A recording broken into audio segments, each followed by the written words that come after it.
എല്ലാവർക്കും നമസ്കാരം. ആദിശങ്കര ഇന്റർനാഷണൽ ഫൗണ്ടേഷന്റെ ആഭിമുഖ്യത്തിലുള്ള അഹം ബ്രഹ്മാസ്മി എന്ന പഠന പരിപാടിയുടെ അഞ്ചാമത്തെ ക്ലാസ്, മൂന്നാമത്തെ സെഷനിൽ അഞ്ചാമത്തെ ക്ലാസ് ഇന്ന് ഇവിടെ ആരംഭിക്കുകയാണ്. ഇതിൽ പങ്കെടുക്കാനെത്തിയ നമ്മുടെ ഗുരുനാഥനും പഠിതാക്കൾക്ക് എല്ലാവർക്കും സ്നേഹപൂർവ്വം സ്വാഗതം ആശംസിക്കുന്നു. നമുക്ക് ക്ലാസ്സിലേക്ക് കിടക്കും മുമ്പ് ഒരു കീർത്തനം, ഒരു പ്രാർത്ഥനയ്ക്കായി ഞാൻ സരസ്വതി ഓപ്പളെ തന്നെ സാദരം ക്ഷണിക്കുന്നു. എല്ലാ സജ്ജനങ്ങൾക്കും നമസ്കാരം. അജ്ഞാനാന്തർ ഗഗനപതിതാൻ ആത്മവിദ്യോപദേശൈ ത്രാതും ലോകാൻ ഭവതവശികാ താപപാപാസ്യമാനാ മുക്ത്വാ മൗനം വടവിടവിനോ മൂലദോ നിഷ്പദന്തി ശംഭോ മൂർത്തി ചരതി ഭുവനേ ശങ്കരാചാര്യ രൂപാ സദാശിവ സമാരംഭാം ശങ്കരാചാര്യ മധ്യമാം അസ്മദാചാര്യ പര്യന്താം വന്ദേ ഗുരുപരമ്പരാ. ശങ്കരം ശങ്കരാചാര്യം കേശവം ബാദരായണം സൂത്രഭാഷ്യകൃതൗ വന്ദേ ഭഗവന്തോ പുനഃ പുനഃ. സരസ്വതീ നമസ്തുഭ്യം വരദേ കാമരൂപിണീ വിദ്യാരംഭം കരിഷ്യാമി സിദ്ധിർഭവതു മേ സദാ. സവിത്രീഭിർവാചാം ശശിമണിശിലാഭംഗരുചിഭിർ വശിന്യാദ്യാവിസ്ത്വാം സഹജനനീ സഞ്ചിന്തയതി യഃ സകർത്താ കാവ്യാനാം ഭവതി മഹതാം ഭംഗിരുചിഭിർ വചോഭിർവാഗ്ദേവീ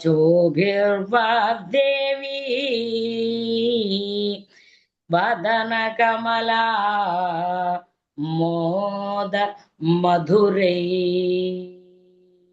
ശങ്കര. വളരെ സന്തോഷം സരസ്വതി ഓപ്പോൾ. ഞാൻ ബഹുമാനത്തോടു കൂടി തന്നെ നമ്മുടെ ഗുരുനാഥനെ ക്ഷണിക്കുകയാണ്. ഓം സദാശിവസമാരംഭാം ശങ്കരാചാര്യമധ്യമാം അസ്മദാചാര്യപര്യന്താം വന്ദേ ഗുരുപരമ്പരാം. ശങ്കരം ശങ്കരാചാര്യം കേശവം ബാദരായണം സൂത്രഭാഷ്യകൃതൗ വന്ദേ ഭഗവന്തൗ പുനഃ പുനഃ. മാധവോ മാധവോ വാചി മാധവോ മാധവോ ഹൃദി മാധവോ മാധവോ വാചി മാധവോ മാധവോ ഹൃദി സ്മരന്തി സാധവ സർവേ സർവകാര്യേഷു മാധവം. ജയശങ്കര. നമ്മൾ ഭഗവത്ഗീത അധ്യയനം തുടങ്ങി. അപ്പോൾ വിജ്ഞന്മാർക്ക് വിയോജിക്കാൻ വകയുണ്ടായിരിക്കുമെങ്കിലും വിദ്യാർത്ഥിക്ക് പിഴച്ചിടാൻ ഇടയാവാതിരിക്കണേ എന്ന പ്രാർത്ഥനയോടുകൂടി നാം പറയുകയുണ്ടായി. ഇതിഹാസം ആയിരിക്കുന്ന മഹാഭാരതത്തിലെ മധ്യത്തിലാണ് വ്യാസൻ ഈ മഹത്തരമായ ഭഗവത്ഗീതയെ രചിച്ചിരിക്കുന്നത്. ഭഗവത്ഗീത 18 അധ്യായങ്ങളാണ് എന്ന് പറഞ്ഞു. ആദ്യത്തെ 6 അധ്യായങ്ങളെ കർമ്മയോഗമെന്നും പിന്നീടുള്ള 6 യോഗങ്ങളെ ഭക്തിമാർഗമെന്നും അല്ലെങ്കിൽ ഭക്തിയോഗമെന്നും പിന്നീടുള്ള 6 അധ്യായങ്ങളെ ജ്ഞാനമാർഗം അല്ലെങ്കിൽ ജ്ഞാനയോഗം എന്നും അല്ലെങ്കിൽ ജ്ഞാനകാന്ഡം എന്നും പറഞ്ഞു. ആകെയുള്ളത് 700 ശ്ലോകങ്ങളാണ്. ഇതിൽ 574 ശ്ലോകങ്ങളാൽ ഭഗവത് വാചകളാണ്, ഭഗവാനുവാച, ഭഗവാൻ ശ്രീകൃഷ്ണൻ പറയുന്നതായിട്ടാണ്.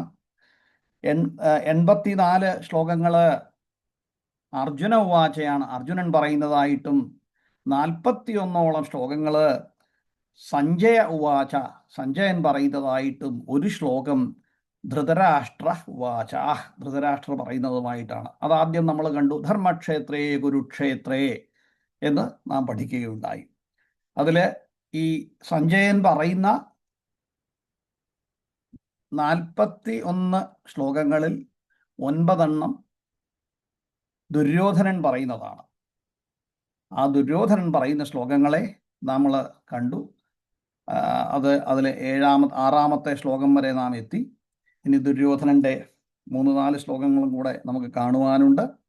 അപ്പം അങ്ങോട്ട് നമുക്ക് കടക്കാം. അപ്പം നാം പറയുകയുണ്ടായി, വിഷയം, ഭഗവത്ഗീതയുടെ വിഷയം എന്ന് പറയുന്നത് പരബ്രഹ്മമാണ്, പ്രയോജനം എന്ന് പറയുന്നത് മുക്തിയാണ് എന്നുള്ളതാണ്. അപ്പം അർജുനൻ നിമിത്തമാത്രമായിട്ടാണ് അർജുനൻ വന്നിരിക്കുന്നത്. കാരണം നമ്മളെ പോലെയുള്ള എല്ലാ മന്ദബുദ്ധികൾക്കും ഇത് പറഞ്ഞു തരുവാൻ വേണ്ടിയാണ് അർജുനനിലൂടെ ഭഗവാൻ കൃഷ്ണൻ ഉപദേശിക്കുന്നത് എന്നും നാം പറയുകയുണ്ടായി. അപ്പോൾ എല്ലായ്പ്പോഴും ഭഗവത്ഗീത പഠനത്തിൽ, ഇതിനു മുമ്പ് നമ്മൾ ഭഗവത്ഗീതയുടെ മാഹാത്മ്യം വരാഹപുരാണത്തിൽ നിന്നും നാം ഉദ്ധരിച്ചു. അത് എഴുതിയിടാം എന്ന് ഞാൻ പറഞ്ഞു. അത് പറ്റിയില്ല ഇതുവരെ. അത് എഴുതിയിടാം. അതോടൊപ്പം തന്നെ നമ്മൾ ഭഗവത്ഗീതയുടെ ധ്യാനം 9 ശ്ലോകങ്ങളാണ് ധ്യാനത്തിലുള്ളത്. എല്ലാ ഭഗവത്ഗീത പഠിതാക്കളും നമ്മൾ ഭഗവത്ഗീത പഠനം തുടങ്ങുന്നതിൻ്റെ ആദ്യ ഭാഗമായിട്ട് ഈ 9 ശ്ലോകങ്ങളും ഗീതാധ്യാനം ഉച്ചരിച്ചതിന് ശേഷം വേണം. പ്രാർത്ഥന മനസ്സിനെ ഏകോപിപ്പിക്കുവാനാണ്, അല്ലെങ്കിൽ ഒരു ഏകാഗ്രചിത്തനാക്കുവാൻ വേണ്ടിയാണ് എന്ന് നാം പറഞ്ഞു. അപ്പോൾ ഇന്നും നമുക്ക് പ്രാർത്ഥനയോടുകൂടി തുടങ്ങാം. ആ പ്രാർത്ഥന ചൊല്ലാനായിട്ട് വോളണ്ടിയേഴ്സ് ഉണ്ടാവണം. പാർത്ഥായ പ്രതിബോധിതാം ഭഗവത നാരായണേന സ്വയം എന്ന് മുതലുള്ള 9 ശ്ലോകങ്ങൾ ചൊല്ലുവാൻ 3-4 പേര് മുന്നോട്ട് വരിക. ആദ്യമായിട്ട് ആരാണ് എന്ന് വെച്ചാൽ മൈക്ക് മ്യൂട്ട് മാറ്റി ചൊല്ലി തുടങ്ങിക്കൊള്ളുക. ആരെങ്കിലും ഉണ്ടോ? മാലയി ചേച്ചി 1-ാമത്തെ ശ്ലോകം ചൊല്ലിക്കോളൂ. 1ഉം 2ഉം പാർത്ഥായ പ്രതിബോധിതാം കഴിഞ്ഞു 2ഉം. അത് കഴിഞ്ഞ് കവിത ചേച്ചി ചൊല്ലിക്കോളൂ. 3-ാമത്തേത് ഉണ്ണികൃഷ്ണൻ സാറുണ്ട്. 4-ാമത്തേത് ശോഭ ചേച്ചിയുണ്ട്. ഇങ്ങനെ ഓരോരുത്തരായിട്ട് 9 ശ്ലോകങ്ങളും ചൊല്ലൂ. ജയശങ്കര. ഓം ശ്രീ ഗുരുഭ്യോ നമഃ. ഓം ശ്രീ ഗണേശായ നമഃ. ഓം ശ്രീ സരസ്വത്യൈ നമഃ. ഓം പാർത്ഥായ പ്രതിബോധിതാം ഭഗവതാ നാരായണേന സ്വയം വ്യാസേന ഗ്രഥിതാം പുരാണമുനിനാ മധ്യേ മഹാഭാരതം അദ്വൈതാമൃതവർഷിണീം ഭഗവതീം അഷ്ടാദശാധ്യായിനീം അംബ ത്വാമനുസന്തധാമി ഭഗവദ്ഗീതേ ഭവദ്വേഷിണീം. നമോസ്തുതേ വ്യാസവിശാലബുദ്ധേ പുല്ലാരവിന്ദായ തപത്ര നേത്രേ. യേന ത്വയാ ഭാരതതൈലപൂർണ പ്രജ്വാലിതോ ജ്ഞാനമയ പ്രദീപ.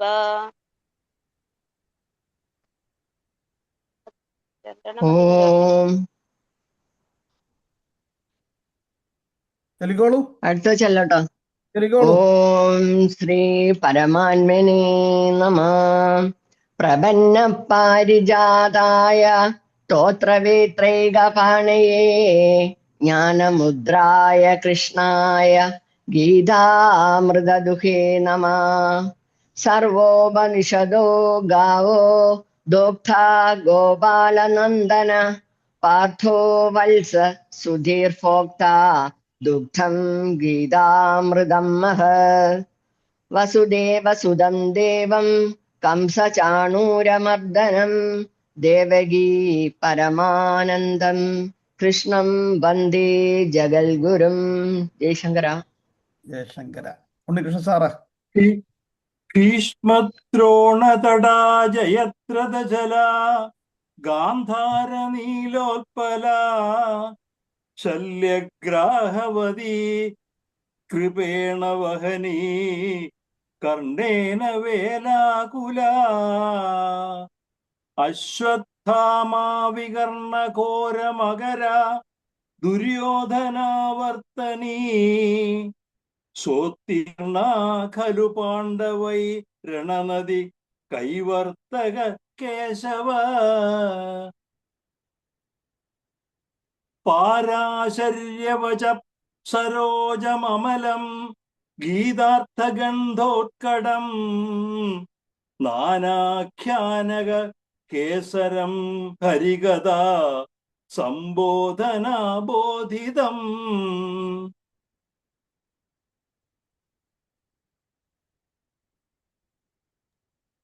ലോകേ സജ്ജന ഷട്പദൈരഹരഹ. അതൂടെ.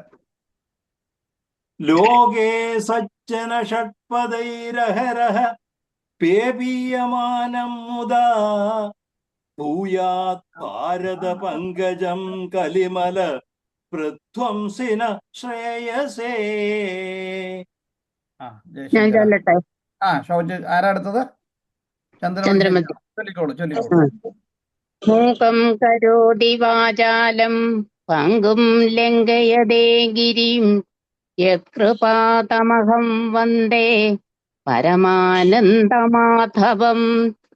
യം ബ്രഹ്മാ വരുണേന്ദ്രരുദ്രമരുത സ്തുന്വന്തി ദിവ്യൈസ്തവൈ വേദൈ സാംഗപദക്രമോപനിഷദൈ ഗായന്തി യം സാമഗാ ധ്യാനാവസ്ഥിത തദ്ഗതേന മനസാ പശ്യന്തി യം യോഗിനോ യസ്യാന്തന്ന വിദുഃ സുരാസുരഗണാ ദേവായ തസ്മൈ നമഃ.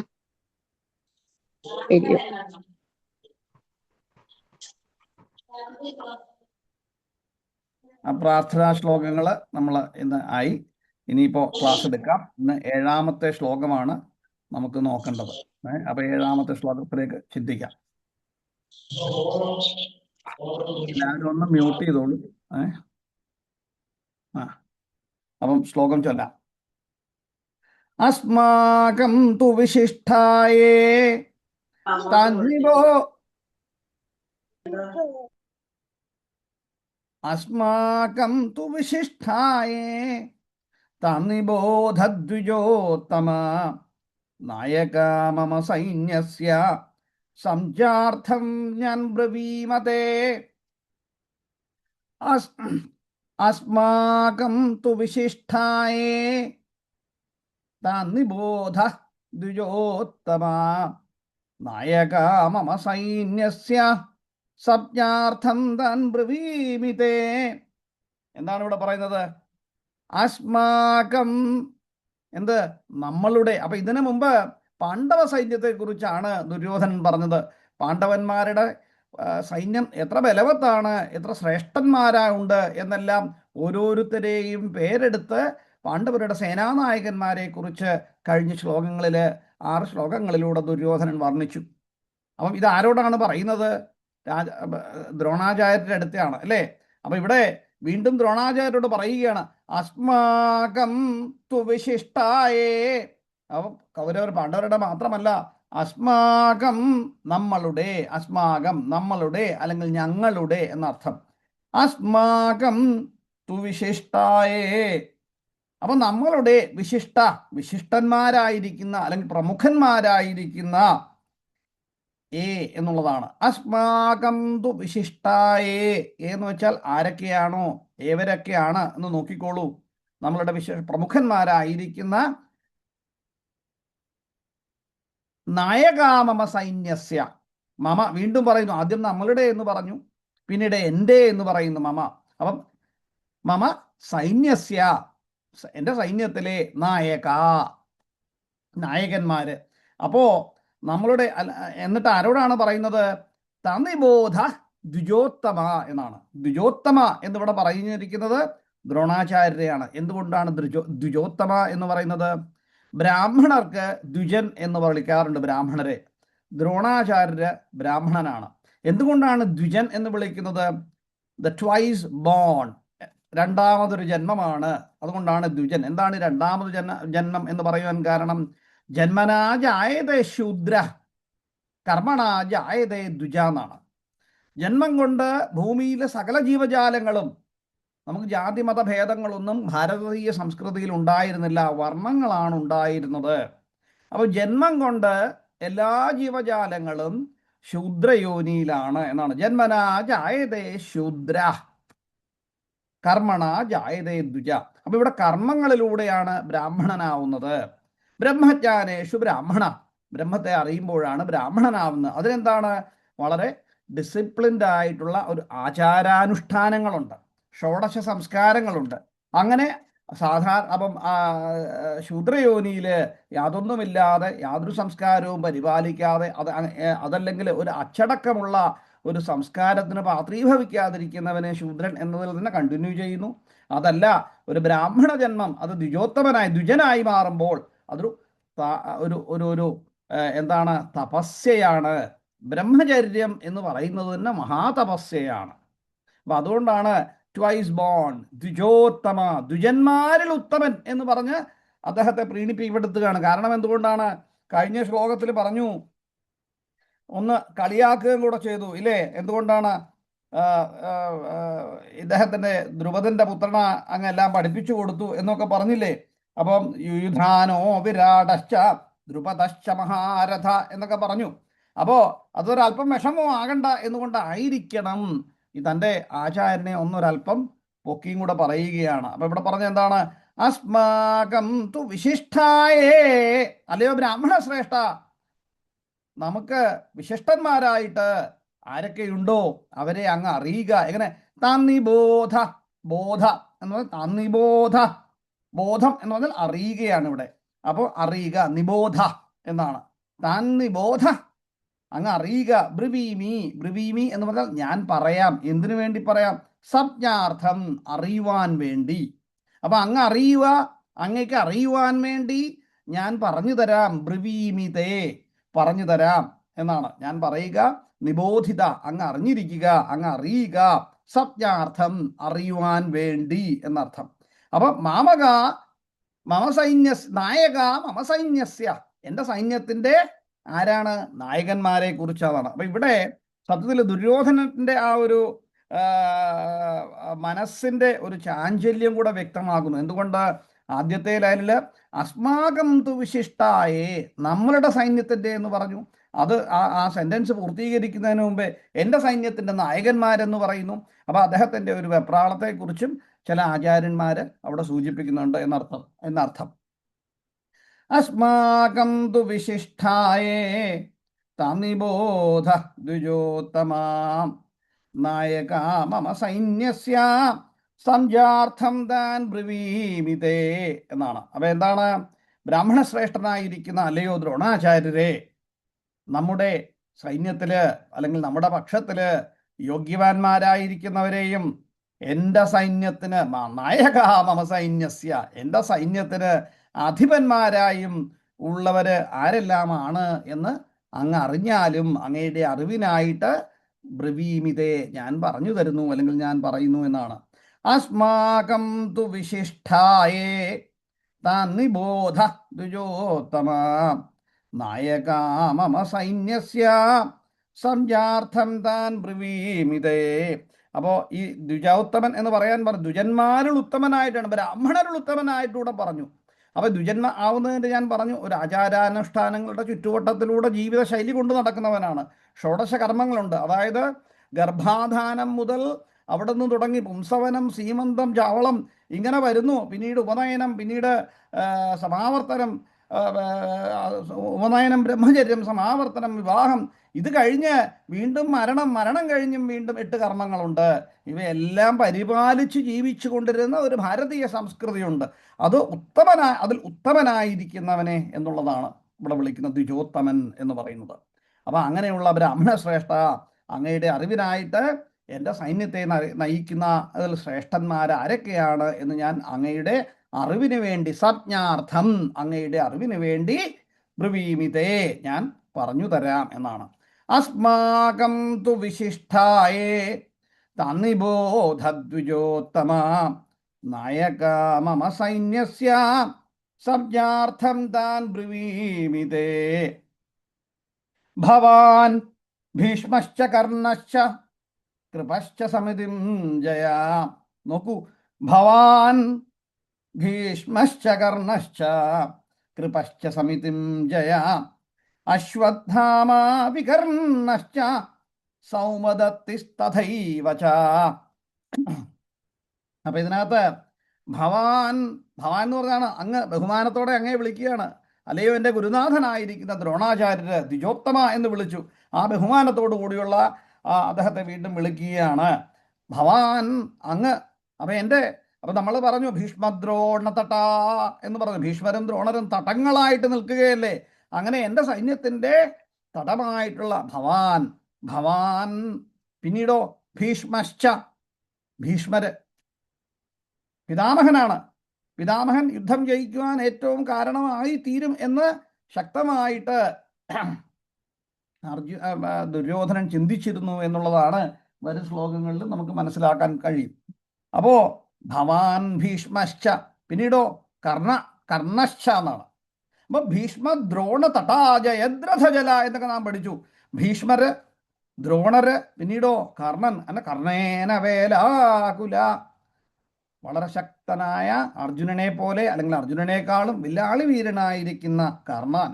അപ്പൊ ഭവാൻ ഭീഷ്മശ്ച കർണശ്ച, അങ്ങുണ്ട്, ഭീഷ്മരുണ്ട്, പിന്നീടോ കർണനുണ്ട്, പിന്നീടോ സമിതിം ജയ എന്നാണ്. സമിതിം ജയ, സമിതി എന്ന് പറഞ്ഞാൽ യുദ്ധം, ജയ യുദ്ധത്തിൽ ജയിക്കുന്ന, അവ പോരിൽ ജയിക്കുന്ന, യുദ്ധത്തിൽ ജയിച്ചു കൊണ്ടിരിക്കുന്ന, ശീലമാക്കിയിരിക്കുന്ന എന്നുള്ള അർത്ഥമാണ് ഇവിടെ.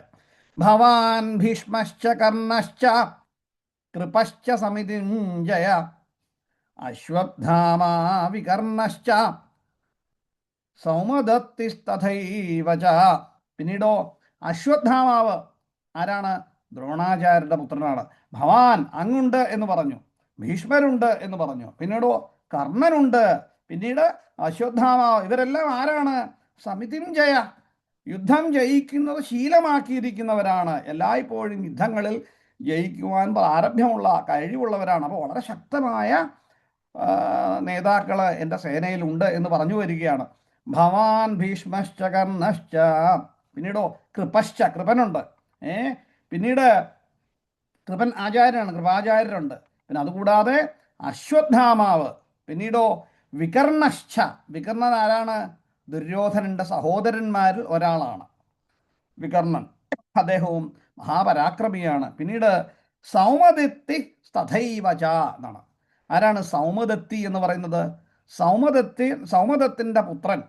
സൗമദത്തിന്റെ പുത്രൻ എന്ന് പറയുന്നത് ഭുരിശ്രവസ് ആണ്. ഭുരിശ്രവസ് എന്ന് പറയുന്നത് ആരാണ്? ശാന്തനു മഹാരാജാവ് എൻ്റെ സഹോദരനായിരിക്കുന്ന ബ്ലാഹീക രാജാവുണ്ട്. അപ്പം ശാന്തനു എന്ന് പറയുന്നത് ആരാണ്? ഭീഷ്മപിതാമഹൻ്റെ അച്ഛൻ. അപ്പം ശാന്തനുവിനും ഗംഗയിലുമുള്ള പുത്രനാണ് ഭീഷ്മര്. അപ്പം ശാന്തനുവിൻ്റെ സഹോദരനായിരിക്കുന്ന ബ്ലാഹീക രാജാവ്, അപ്പം ബ്ലാഹീക വംശത്തിലുള്ള ആളാണ് ഭൂരിശ്രവസ്. ഭൂരി എന്ന് പറഞ്ഞാൽ വളരെയധികം എന്നാണ് അർത്ഥം. വളരെയധികം. സ്രവസ് എന്ന് പറഞ്ഞാൽ കീർത്തി, പ്രശസ്തി. അപ്പോൾ വളരെയധികം പ്രശസ്തിയുള്ള, വലിയ കീർത്തിയുള്ളവൻ, മഹാപരാക്രമി എന്നൊക്കെ തന്നെയാണ് ഭൂരിശ്രവസിൻ്റെ അർത്ഥവും. അപ്പോൾ സൗമദത്തി എന്നിവിടെ ഉദ്ദേശിച്ചിരിക്കുന്നത് ഭൂരിശ്രവസിനെയാണ്, ബ്ലാഹീക രാജാവിൻ്റെ മകനായിരിക്കുന്ന ഭൂരിശ്രവസ്. ഇതിന് വേറൊരു കാര്യം കൂടിയുണ്ട്. ഭൂരിശ്രവസ് ഈ പാണ്ഡവ സൈന്യത്തിൽ യാദവന്മാരുടെ ഇടയിൽ സാത്വികിയുമായിട്ട് ഒരു പഴയ വൈരാഗ്യമുണ്ട് ആയിരുന്നു. ആ പഴയ വൈരാഗ്യത്തിൽ സാത്വികയെ വധിക്കും എന്ന തീരുമാനം എടുത്തിരുന്നതാണ് ഭൂരിശ്രവസ്. അപ്പോൾ ഭൂരിശ്രവസ് നമ്മുടെ കൂട്ടത്തിൽ സാത്വികിയാണെങ്കിൽ മഹാപരാക്രമിയാണ്.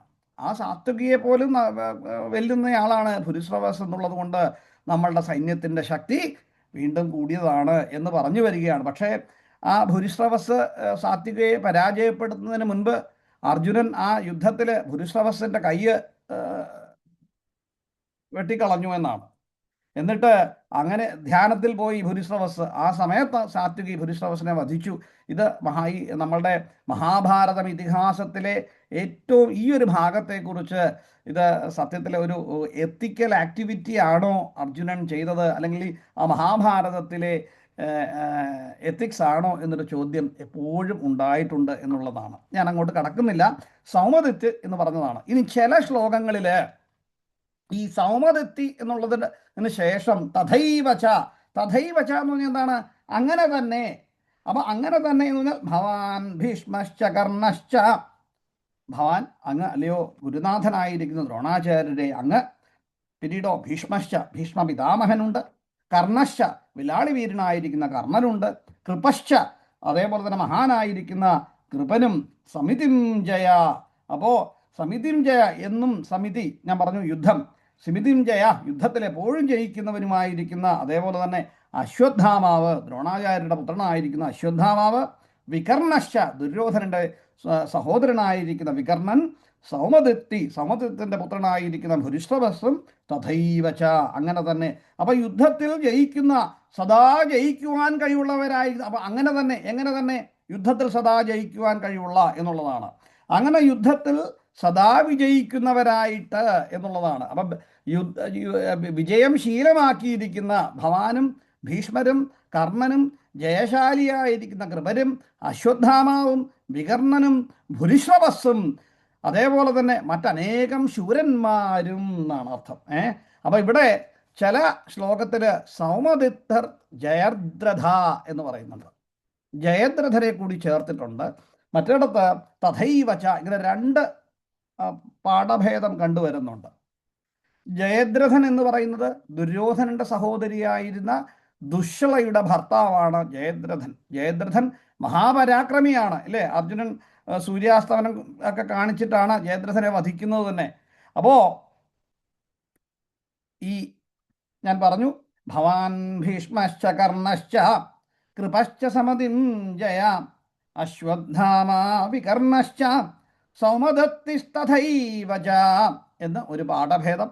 അല്ലാതെ മറ്റൊന്ന് ഭവാൻ ഭീഷ്മശ്ച കർണശ്ച കൃപശ്ച സമിതിം ജയ അശ്വത്ഥാമാ വികർണശ്ച സൗമദത്തിർജയദ്രഥ എന്നാണ്. അപ്പോൾ തഥൈവച എന്നുള്ളതിന് പകരം അങ്ങനെ തന്നെ, എല്ലാവരും അങ്ങനെ തന്നെ പരാക്രമിയാണ് എന്നുള്ളതിന് പകരം ജയദ്രഥൻ എന്നുകൂടി ചിലതിൽ ചേർത്തിട്ടുണ്ട്. അപ്പം ചില നിങ്ങൾ വായിക്കുന്ന പലതിൽ അങ്ങനെയും കൂടെ കണ്ടു എന്ന് വരാം. അപ്പം ഭവാൻ അങ്ങ് ദ്രോണാചാര്യര്, ഭീഷ്മര്, കർണന്, കൃപന്, അതേപോലെ തന്നെ അശ്വത്ഥാമാവ്, വികർണന്, ഭുരിശ്രവസ്, ഇങ്ങനെയെല്ലാമുള്ള യുദ്ധത്തിൽ സദാ വിജയിക്കുന്നവരായ നിങ്ങളെല്ലാവരും കൂടി ഉണ്ട്. എന്നിട്ടോ അന്യേജ ബഹവഃ ശൂരാ, അന്യേജ ബഹവഃ ശൂരാ മദർത്ഥേ ത്യക്തജീവിത എന്നാണ് പറയുന്നത്. അന്യേക ബഹവഃ ശൂരാ മദർത്ഥേ ത്യക്തജീവിത നാനാശാസ്ത്ര പ്രഹരണ സർവേ യുദ്ധവിശാരദ. അന്യേച എന്ന് പറഞ്ഞാൽ എന്താണ്? മറ്റു പലരും. എങ്ങനെ? നമ്മൾ ഭവാൻ ഭീഷ്മശ്ച കർണശ്ച കൃപശ്ച സമതിഞ്ജയ അശ്വത്ഥാമാ വികർണശ്ച സൗമദസ്തിസ്തഥൈവച എന്ന് പറഞ്ഞു. അപ്പോൾ ഇവരെക്കുറിച്ചെല്ലാം പേര് എടുത്തു പറഞ്ഞു. എന്നാൽ ഒന്ന് നോക്കണം, പാണ്ഡവ സൈന്യത്തിലെ നായകന്മാരുടെ പേരെല്ലാം എടുത്ത് എണ്ണി പറഞ്ഞു. പക്ഷേ കൗരവ സൈന്യത്തിനാണ് അംഗബലം കൂടുതൽ. എല്ലാവരുടെയും പേര് മാത്രം പറയുന്നുമില്ല. ഏറ്റവും പ്രമുഖർ എന്ന് മാത്രം തോന്നുന്ന 4-5 പേരുടെ മാത്രം പേര് ദുര്യോധനൻ പറഞ്ഞു എന്നുള്ളത് ഒരു ചെറിയ പോരായ്മയായിട്ടും ആചാര്യന്മാർ പറയുന്നുണ്ട്. അപ്പോൾ കൗരവരെ എല്ലാവരെയും പറയുവാൻ അദ്ദേഹം തൽപരനായിട്ടുമില്ല. അപ്പോൾ ഇദ്ദേഹത്തിൻ്റെ മനസ്സിൻ്റെ ഒരു അവസ്ഥയും കൂടി എടുത്തു പറയുന്നു എന്നുള്ളതാണ് ദുര്യോധനൻ്റെ. കാരണം അദ്ദേഹം ചോദ്യം തന്നെ നമ്മൾ ആദ്യം പറഞ്ഞു, ധർമ്മക്ഷേത്രേ കുരുക്ഷേത്രേ എന്നാണ്. ധർമ്മക്ഷേത്രമായ കുരുക്ഷേത്രത്തിൽ അധർമ്മികൾക്ക് വിജയം ഉണ്ടാകുവാൻ സാധ്യത കുറവാണ് എന്ന ബോധം ദുര്യോധനിലും ഉണ്ടായിരുന്നത്രേ. അപ്പോ അന്യേജ ബഹവശൂര എന്ന ബഹവ എന്നാൽ അനേകം, അന്യേഷ അനവധി, ബഹവശൂര മദർത്ഥേ ത്യക്തജീവിത. മദർത്ഥേ എനിക്ക് വേണ്ടി, അല്ലെങ്കിൽ എനിക്ക് ആയിക്കൊണ്ട്, എനിക്ക് വേണ്ടി എന്താണ്, ത്യക്തജീവിത പ്രാണം ത്യാഗത്തിന് തുനിഞ്ഞു എന്നാണ്. ജീവിതം പ്രാണൻ അല്ലേ, ത്യക്ത ഉപേക്ഷിക്കുക. അങ്ങനെ അന്യേജ ബഹവശൂര, നമ്മുടെ സൈന്യത്തില് അനേകം ശൂരൻ, മറ്റനേകം ബഹവ എന്ന് പറഞ്ഞ മറ്റനേകം ശൂരന്മാരുണ്ട്. അവരെല്ലാവരും തന്നെ എന്തേ മദർത്ഥേ ത്യക്തജീവിത എന്നാണ്. അപ്പോൾ ഇവിടെയും അത് തന്നെയാണ് പറയുന്നത്. എൻ്റെ ത്യക്തജീവിത, എനിക്ക് വേണ്ടി ജീവൻ ഉപേക്ഷിക്കുവാൻ, അല്ലെങ്കിൽ എനിക്ക് വേണ്ടി പ്രാണനെ ത്യാഗം ചെയ്യിക്കുവാൻ. എങ്ങനെ? നാനാശസ്ത്രപ്രഹരണ സർവേ യുദ്ധവിശാരദ. നാനാശസ്ത്രപ്രഹരണ, പലവിധത്തിലുള്ള, നാനാ എന്നാൽ പലവിധത്തിലുള്ള, ശസ്ത്രം ആയുധങ്ങൾ, പ്രഹരണ അപ്പം പലവിധ ആയുധങ്ങൾ പ്രയോഗിക്കുവാൻ സമർത്ഥരായിരിക്കുന്ന, അല്ലെങ്കിൽ പലവിധം ആയുധങ്ങൾ ഉപയോഗിച്ച് യുദ്ധം ചെയ്യുവാൻ സമർത്ഥരായിരിക്കുന്ന അനവധി ആൾക്കാര്, അനവധി പേര് എന്താണ്, സർവേ യുദ്ധവിശാരദ, അവരെല്ലാവരും തന്നെ നമ്മുടെ കൂട്ടത്തിലുണ്ട് എന്നുള്ളതാണ്. യുദ്ധവിശാരദ, യുദ്ധത്തിൽ നിപുണന്മാരായിരിക്കുന്ന സർവേ, എല്ലാവരും തന്നെ. അപ്പൊ എനിക്ക് വേണ്ടി സ്വന്തം പ്രാണനെ ത്യാഗം ചെയ്യുന്നതിന് തയ്യാറായിട്ട് ഇനിയും വളരെ വീരയോദ്ധാക്കള്, നാനാവിധത്തിലുള്ള ആയുധങ്ങൾ കൈവശമുള്ളവരും യുദ്ധമുറകളിലെല്ലാം വളരെ തൽപരരും സുപരിചിതരുമായവര് നമ്മളോടൊപ്പം ഉണ്ട് എന്നുള്ളതാണ്. ഇപ്പം ഇതിനകത്ത് പറയാത്ത പേരുകൾ, ജയദ്രഥനുണ്ട്, കൃതകർമാവുണ്ട്, ശല്യരുണ്ട്, മറ്റുള്ളവരെല്ലാവരും തന്നെ മഹാപ്രഗത്ഭന്മാരായവരെല്ലാവരും തന്നെ ദുര്യോധനന് വേണ്ടി ജീവൻ ബലി കൊടുക്കുവാൻ തയ്യാറായിരിക്കുന്നു എന്നുള്ളതാണ്. അപ്പോൾ ഇതാണ് ആചാര്യന്മാരുടെ ഒരു ചിന്ത. നോക്കൂ, വീണ്ടും പറയുന്നു ദുര്യോധനൻ്റെ മനസ്സിൻ്റെ കാരണം. ധർമ്മക്ഷേത്രമായിരിക്കുന്ന കുരുക്ഷേത്രത്തിൽ ധർമ്മികളായിരിക്കുന്ന പാണ്ഡവർക്കെതിരെ അധർമ്മികളായ കുരുവംശർക്ക് യുദ്ധം ജയിക്കുവാൻ സാധ്യമാവുകയില്ല എന്നൊരു തോന്നൽ ദുര്യോധനൻ്റെ മനസ്സിനെ അലട്ടിയിരുന്നു. ദുര്യോധനൻ്റെ മനസ്സിൻ്റെ വ്യഥയും ഇദ്ദേഹത്തിൻ്റെ ഈ ശ്ലോകങ്ങളിലൂടെ മനസ്സിലാക്കിക്കൊണ്ടിരിക്കുന്നു എന്നുള്ളതാണ്. അപ്പോൾ എന്താണ് ആ ശ്ലോകത്തിൽ പറഞ്ഞത്? ഭവാൻ ഭീഷ്മശ്ച കർണശ്ച കൃപശ്ച സമതിം ജയ അശ്വത്ഥാമാ വികർണശ്ച സൗമദത്തിസ്തഥൈവ ച അന്യേ ച ബഹവഃ ശൂരാ മദർത്ഥേ ത്യക്തജീവിത നാനാശസ്ത്രപ്രഹരണ സർവേ യുദ്ധവിശാരദ അപര്യാപ്തം തദസ്മാകം ബലം ഭീഷ്മാഭിരക്ഷിതം. നോക്കൂ, അപര്യാപ്തം എന്താണ്? അപര്യാപ്തം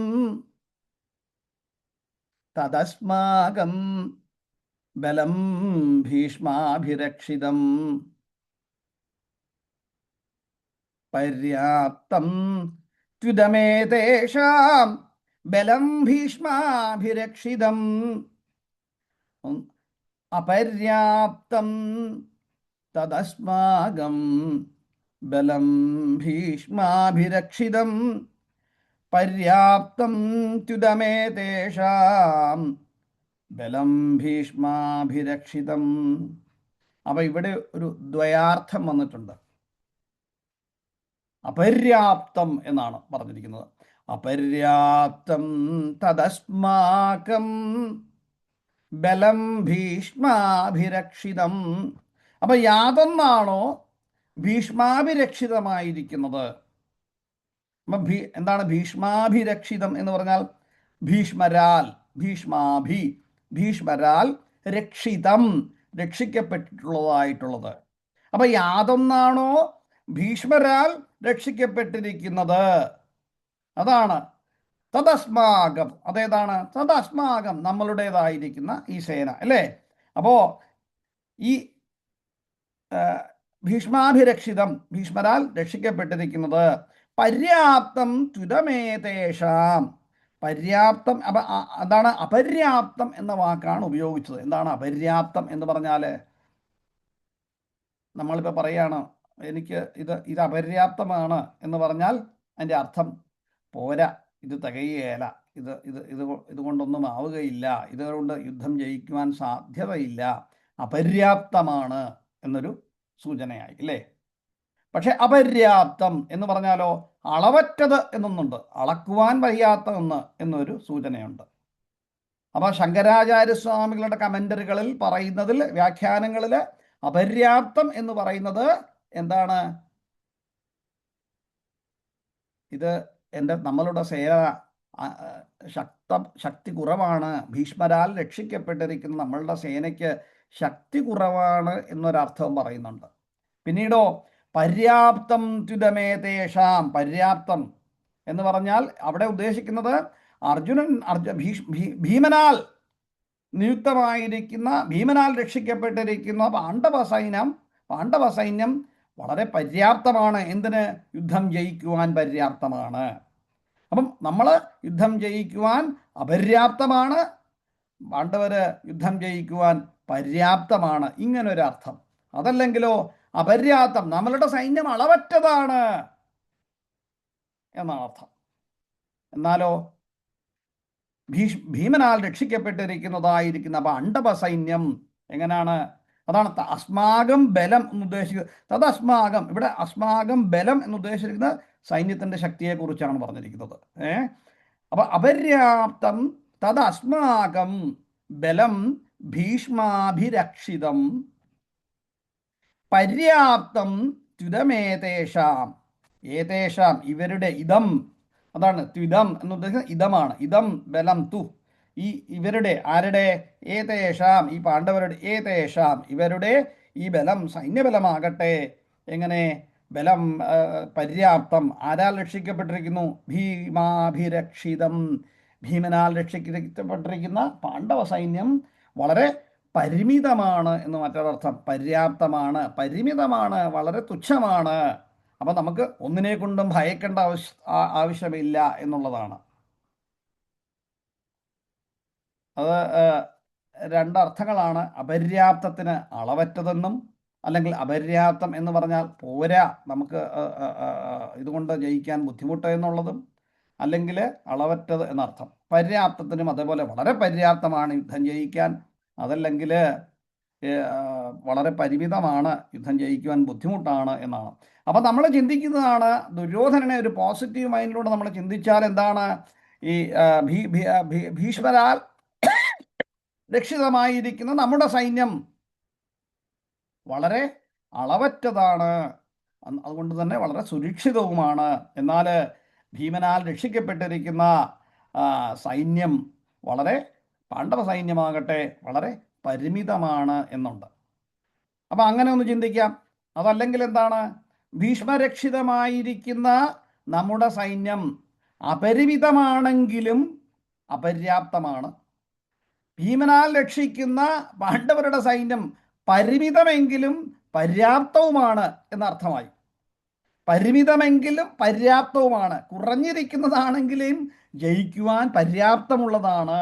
നമ്മളാണെങ്കിൽ അപരിമിതമാണ്. എങ്ങനെ?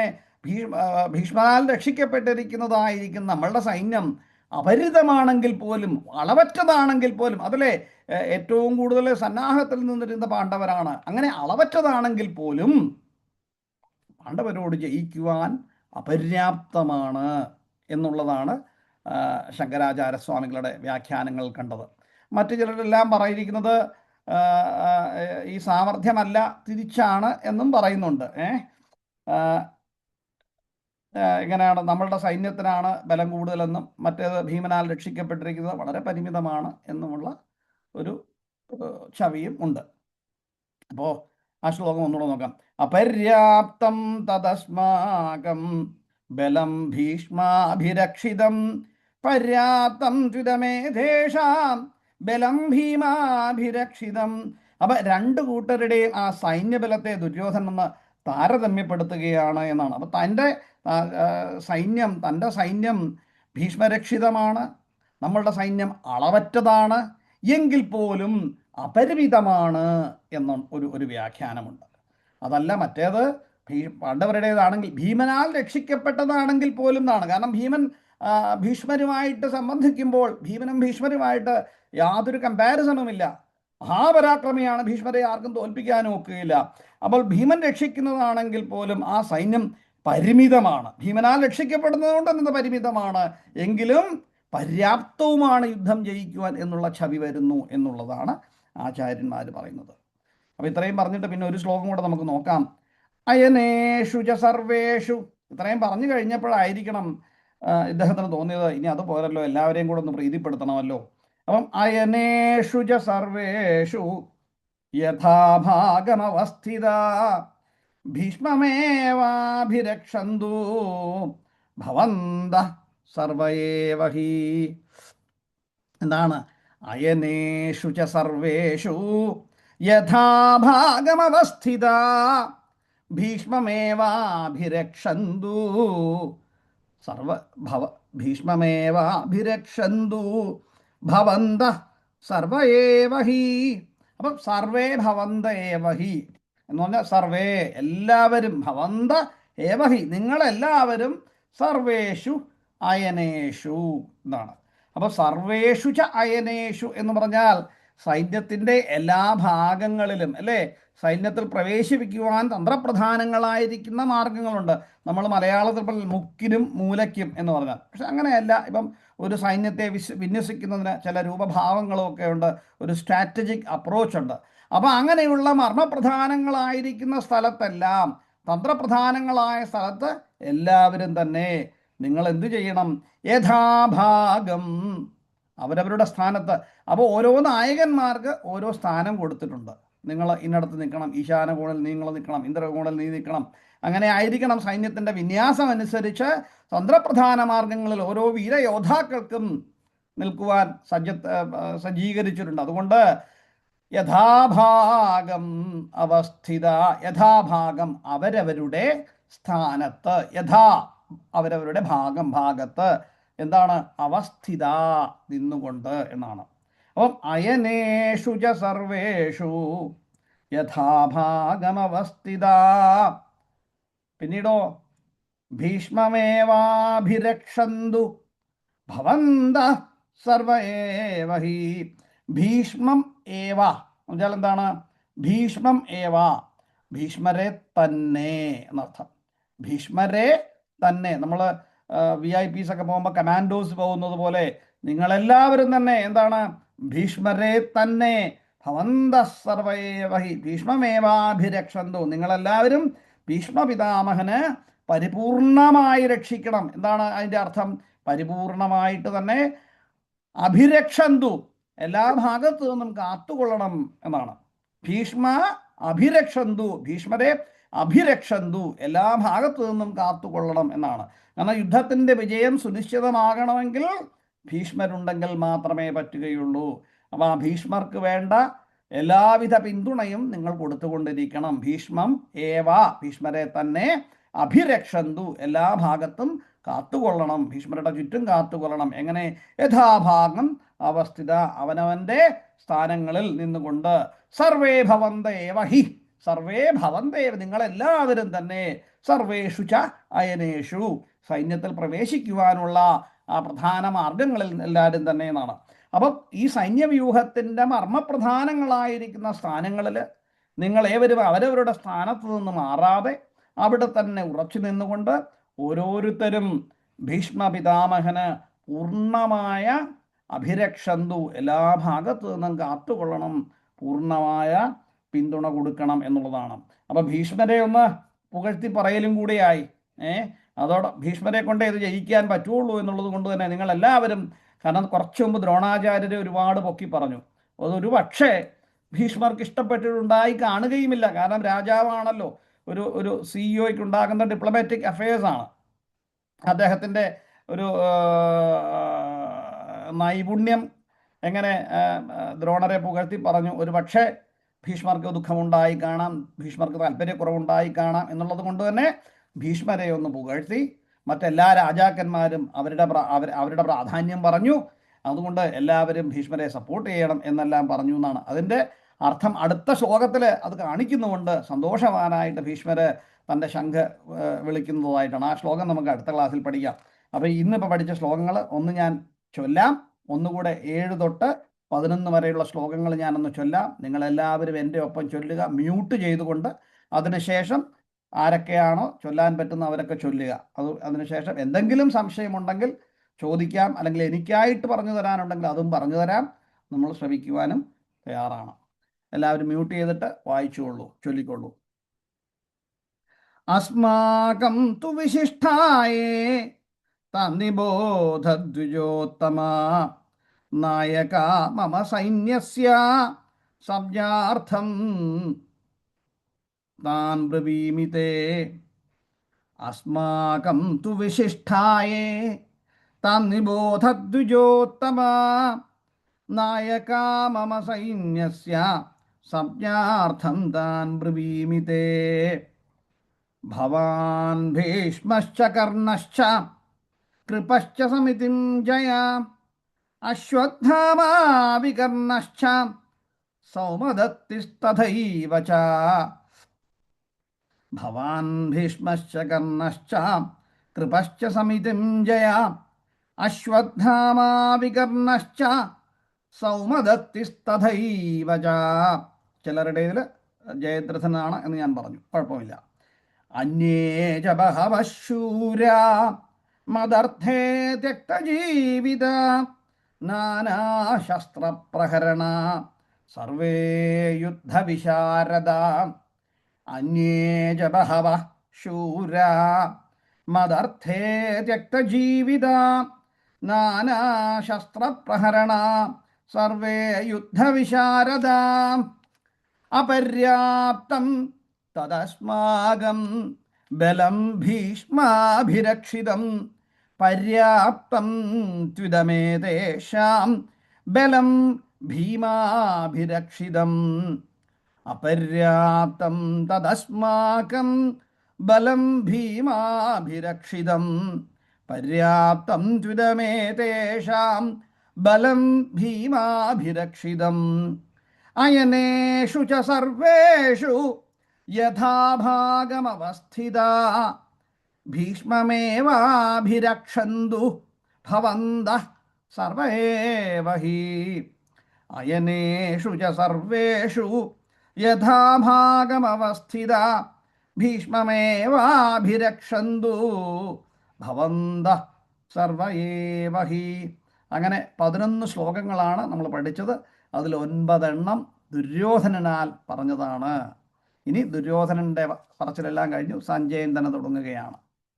ജയശങ്കര. ഇതിൽ ചൊല്ലാവുന്നത് ആരൊക്കെയാണെന്നുള്ളവർ ചൊല്ലിക്കൊള്ളുക. 2-3 ശ്ലോകങ്ങൾ വെച്ച് ചൊല്ലുക, അല്ല മുഴുവൻ ചൊല്ലാവുന്നവരും ചൊല്ലുക. കാരണം സമയം കുറവുള്ളത് കൊണ്ട് പലരായിട്ട് ചൊല്ലിയാൽ നന്നായി. ജയശങ്കര.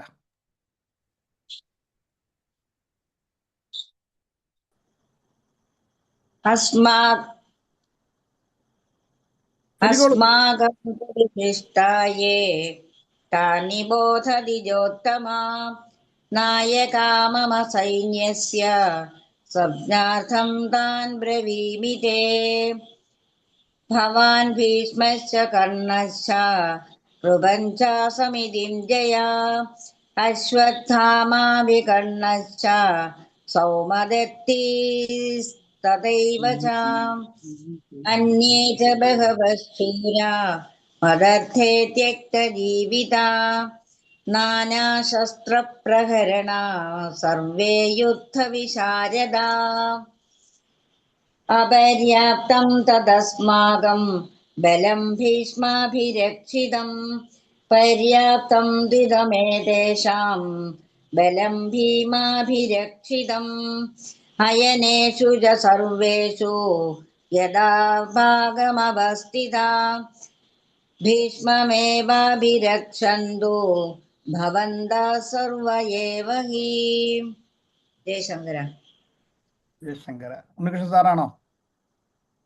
അസ്മാകം തു വിശിഷ്ടായേ താൻ നിബോധദ്വിജോത്തമ നായകാ മമ സൈന്യസ്യ സൈന്യാർത്ഥം താൻ ബ്രവീമിതേ.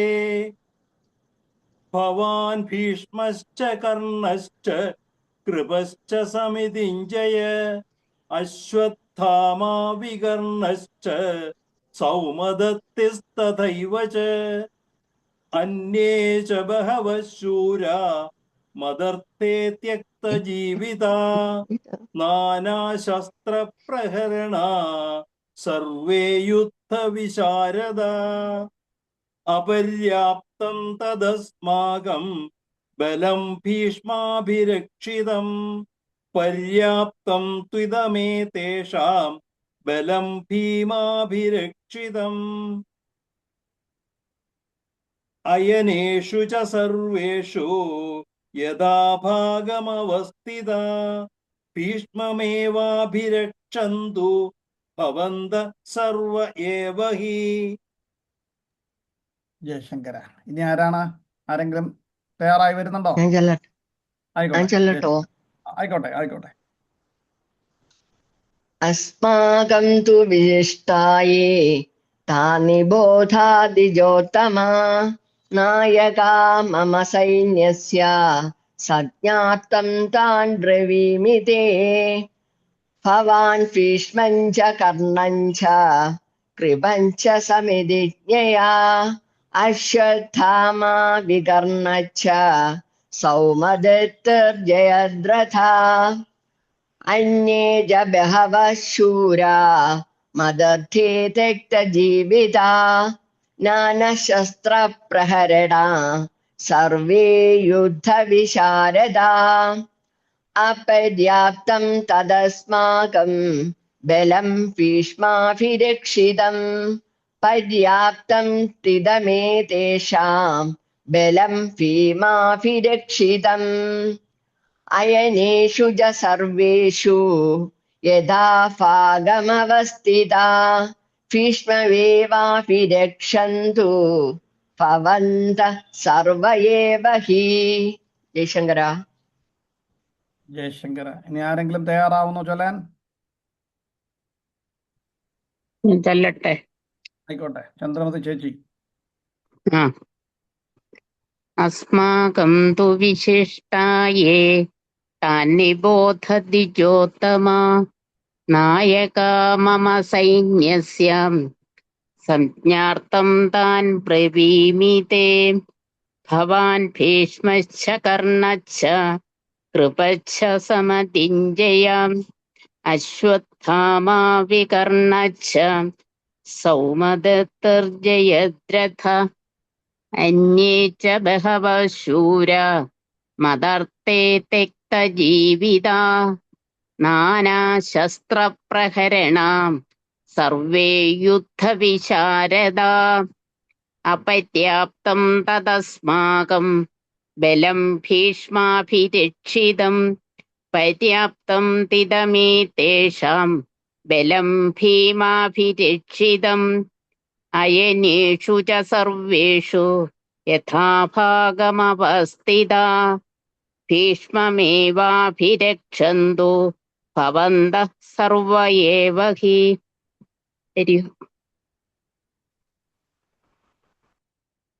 ജയശങ്കര.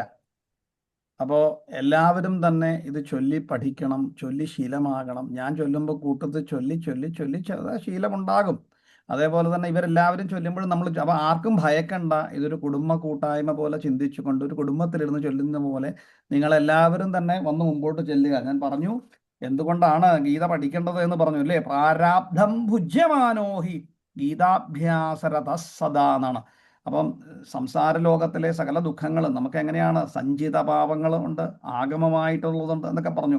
ഈ പ്രാരാബ്ധ ജന്മമാണ്. ഇതിലെ എല്ലാ പ്രാരാബ്ധ ജന്മദോഷങ്ങളിൽ നിന്നും രക്ഷപ്പെടുവാൻ, മറ്റൊരു മനുഷ്യജന്മം വീണ്ടും ഉണ്ടാകാതെ വിഷ്ണുപദങ്ങളിൽ ലയിക്കുവാൻ പറ്റിയ ഏതൊന്ന് ഇതേ ഉള്ളൂ. സമുക്ത സസുഖീലോഭ കർമ്മണാമ നോപലപ്യതേ എന്നാണ്. വീണ്ടും കർമ്മം ചെയ്യുവാനായിട്ട് ഭൂമിയിൽ ജനിക്കാതെ വിഷ്ണുപദങ്ങളിൽ ലയിക്കുകയാണ്. അതുകൊണ്ട് ഇത് പഠിക്കുക.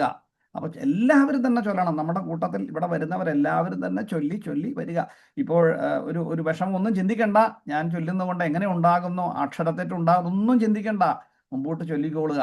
കാരണം ഭക്തിമാർഗം, ഭജഗോവിന്ദം ഗോവിന്ദം ഗോവിന്ദൻ്റെ ആ അമിതമായ ഭക്തിയിലൂടെ ലയിച്ചുകൊണ്ട്, ആ പ്രേമത്തിലോട്ട് ലയിച്ചുകൊണ്ട് നിങ്ങൾ ചൊല്ലിക്കോളൂ, യാതൊരു വിഷമവും ഉണ്ടാവില്ല. ജയശങ്കര. അതുകൊണ്ട് എല്ലാ ദിവസവും നിങ്ങൾ എല്ലാവരും തന്നെ ചൊല്ലാൻ മുമ്പോട്ട് വരണം എന്ന് പ്രാർത്ഥിച്ചുകൊണ്ട്, ഇപ്പം ആരോ ഒരാളൂടെ ചൊല്ലാൻ തയ്യാറായി. അതിനിടയ്ക്ക് ഉണ്ണികൃഷ്ണ സാർ എന്തോ പറയാനും താല്പര്യപ്പെട്ടു. ഉണ്ണികൃഷ്ണ സാർ പറഞ്ഞു. ആചാര്യ, എനിക്കൊരു സംശയമുള്ളത്, ഈ ദുര്യോധനന്റെ തുടക്കം മുതലുള്ള ആ സംഭാഷണത്തില് ഒരു പുച്ഛഭാവമല്ലേ എല്ലായിടത്തും തികഞ്ഞ് നിൽക്കുന്നത്? കാരണം 11 അക്ഷൗഹിണി കൗരവർക്കുള്ളപ്പോ 7 അക്ഷൗഹിണിയേ ഉള്ളൂ പാണ്ഡവർക്ക്.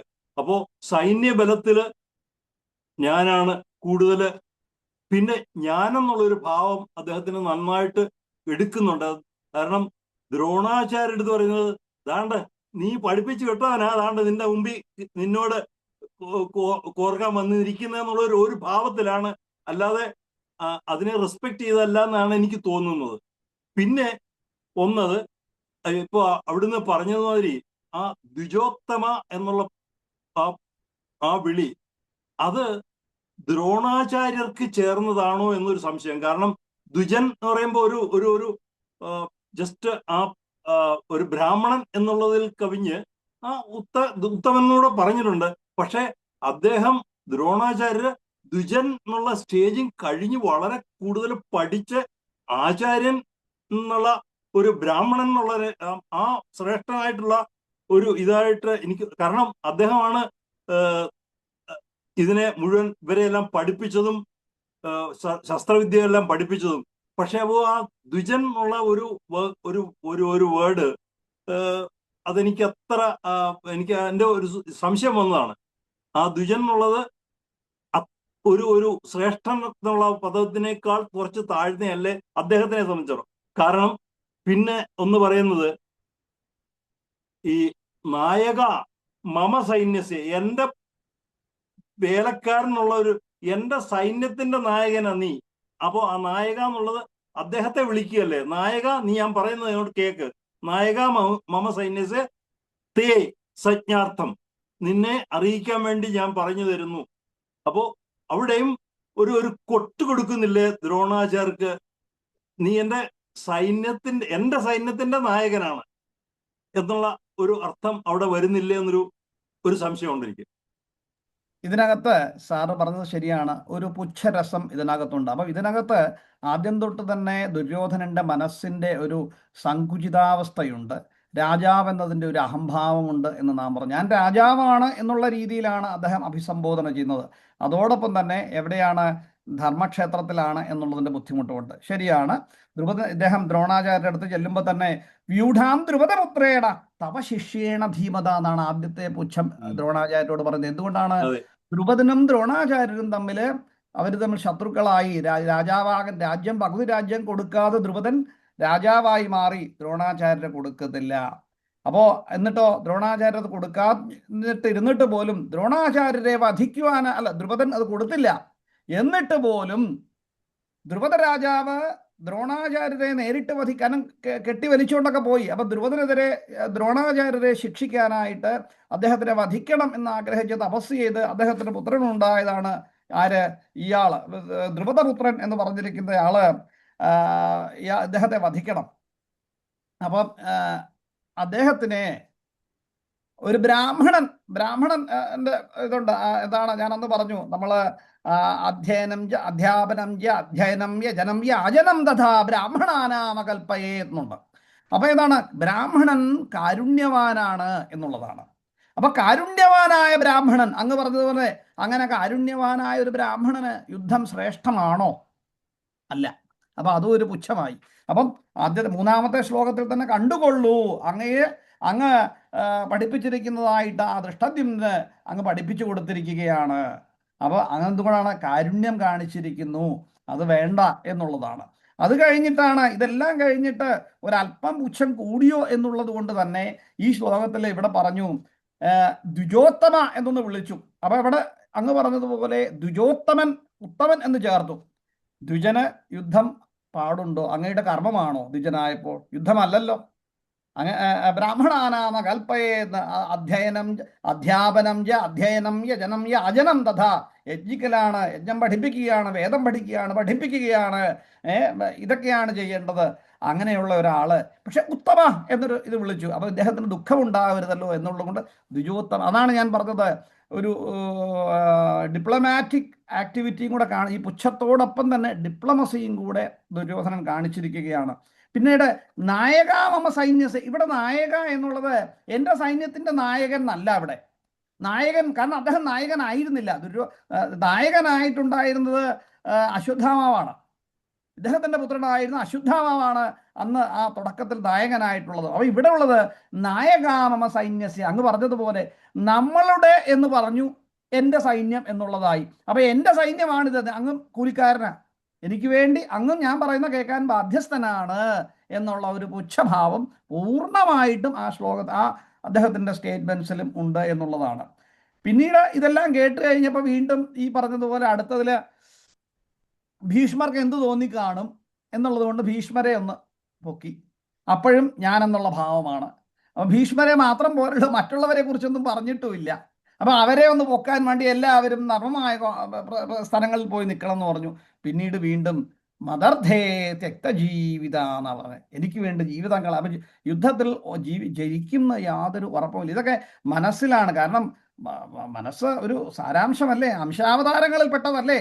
അപ്പോൾ എവിടേക്കോ നടക്കുന്ന ഒരു നല്ല സഹവർത്തിത്വം കൊണ്ട് ചെറിയ നന്മ കൊണ്ട് ഈ തോന്നലുകളൊക്കെ വന്നു പോവുകയാണ്.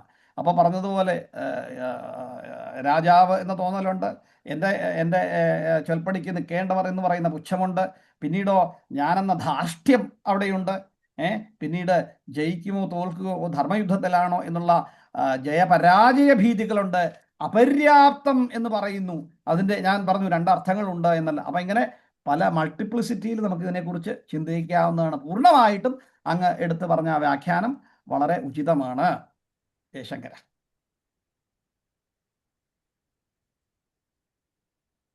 ആർക്കെങ്കിലും എന്തെങ്കിലും ഇതേപോലെ ചോദിക്കാനോ പറയാനോ? നമ്മൾ ഒരു സത്സംഗത്തിലാണ്, ചോദിക്കാനും പറയാനും അപ്പോഴാണ് മറ്റുള്ളവർക്ക് മനസ്സിലാവുന്നത്.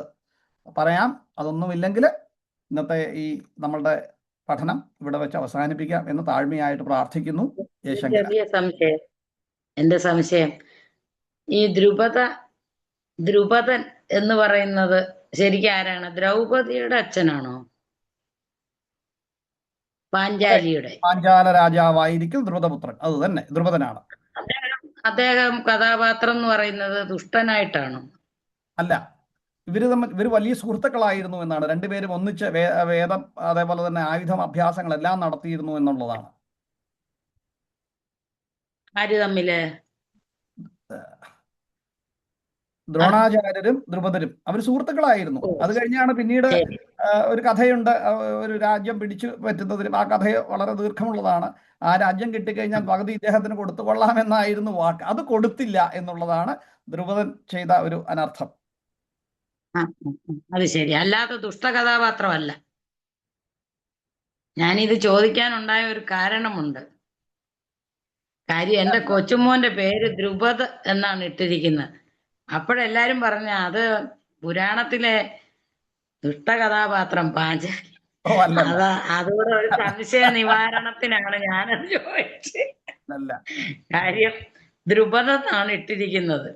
അപ്പൊ അതിന്റെ അർത്ഥം കൂടെ നമ്മളൊന്ന് സരസ്വതി. അപ്പോൾ നമ്മൾ അങ്ങനെയല്ല ചിന്തിക്കേണ്ടത്. നമ്മൾ ചിന്തിക്കേണ്ടത് ധാർമ്മികളായിരിക്കുന്ന മഹാപാണ്ഡവന്മാര്, ആ പാണ്ഡവന്മാരുടെ ഭാര്യയായിരിക്കുന്ന കുന്തിദേവി, പാഞ്ചാലി അല്ലേ, ആ പാഞ്ചാലിയുടെ അച്ഛനായിരിക്കുന്ന ദ്രുപദൻ എന്ന് പറയുന്ന ആ ധാർമ്മികത മാത്രം നമ്മൾ ചിന്തിച്ചാൽ മതി. ധർമ്മയുദ്ധത്തിൽ ധർമ്മശ്രേഷ്ഠന്മാരോടൊപ്പം നിന്നയാള്, അങ്ങനെയൊക്കെ ചിന്തിക്കുമ്പോൾ നമുക്ക് ആ പോസിറ്റീവിലായിട്ട് ചിന്തിക്കാം, ഇല്ലേ? അങ്ങനെ ചിന്തിച്ചാൽ കേട്ടോ. ജയശങ്കര. ജയശങ്കര. ജയശങ്കര. അങ്ങനെയല്ലേ ഉണ്ണികൃഷ്ണൻ സാറേ ചിന്തിക്കേണ്ടേ? അതായത് ഈ പഠിച്ചുകൊണ്ടിരുന്ന സമയത്ത് ദ്രുപദനും ദ്രോണരും ഒരുമിച്ച് പഠിച്ചു കിടന്നവരാ. അപ്പൊ പഠിക്കുന്ന പിള്ളേരുടെ കാട്ടിൽ പള്ളിക്കൂടത്തിൽ പഠിക്കുമ്പോൾ പിന്നെ പലതും പറഞ്ഞിട്ടുണ്ട്. എന്റെ പെങ്ങളെ കല്യാണം കഴിച്ചു തരാമെന്നും പറയുന്നുണ്ട്. അപ്പൊ ആ സമയത്ത് പറയുന്ന വാക്കുകളൊന്നും പിന്നത്തെ ജീവിതത്തില് പ്രാവർത്തികമാകണമെന്നില്ല. ഈ പാവം വിചാരിച്ചോ ശരിയാണെന്ന് വിചാരിച്ച് തപ്പി പിടിച്ച് അവിടെ ചെന്നപ്പോ അങ്ങേര് പറഞ്ഞു നീ ഇറങ്ങി പോടാന്ന് പറഞ്ഞു. അത് അങ്ങേര് അന്നേരം ദ്രുപദര് രാജാവായി കഴിഞ്ഞു. രാജാവ് എങ്ങനെ ഇയാളെ പിടിച്ച് പിന്നെ എന്റെ പകുതി തന്നേക്കാന്ന് പറയുന്നത്? സ്വാഭാവികമായിട്ടും പറയത്തില്ല. അപ്പോ അദ്ദേഹം ആ സമയത്ത് ശരി തന്നെയാ. പക്ഷെ ഇദ്ദേഹം വൂണ്ടഡായി. അതുകൊണ്ട് അയാളെ പിടിക്കണം എന്ന് പറഞ്ഞു. പാണ്ഡവരോട് പറഞ്ഞു പഠിച്ചു കഴിഞ്ഞപ്പോ എനിക്ക് നിന്നെ ഗുരുദക്ഷിണ തരേണ്ടത്, പോയി അവനെ പിടിച്ചുകൊണ്ടുവരാൻ പറഞ്ഞു. പിടിച്ചുകൊണ്ട് വന്ന് കൊടുത്തു. അത് പിന്നെ അതിനകത്ത് ഒരു ഒരു മോശം കഥ ക്യാരക്ടറായിട്ട് ഒരിക്കലും അദ്ദേഹത്തെ നമുക്ക് ചിത്രീകരിക്കാൻ പാടില്ല. നന്ദി. ജയശങ്കര. മറ്റാരെങ്കിലും ഇല്ലെങ്കിൽ സുരേഷ് ഏട്ടാ? ജയശങ്കര. ഇന്നത്തെ ഈ വിശദമായ ക്ലാസ്സുകൾ നമുക്ക് ഓരോ മനുഷ്യരെ കുറിച്ചും നമ്മുടെ എന്താ പറയുക ആ ചിന്താഗതികൾ അത് ഏത് രീതിയിൽ മാറുന്നു, ഇതൊക്കെ നമുക്ക് മനസ്സിലാക്കാനുള്ള ഒരു ഉത്തമ പഠന പരമ്പര തന്നെയാണിത്. തീർച്ചയായിട്ടും ഈ ക്ലാസ്സിൽ പങ്കെടുത്ത ഓരോരുത്തർക്കും ശുഭരാത്രി നേർന്നുകൊണ്ട് നമുക്ക് ഇന്ന് വിട വാങ്ങാം. ജയശങ്കര. ജയശങ്കര. ജയശങ്കര.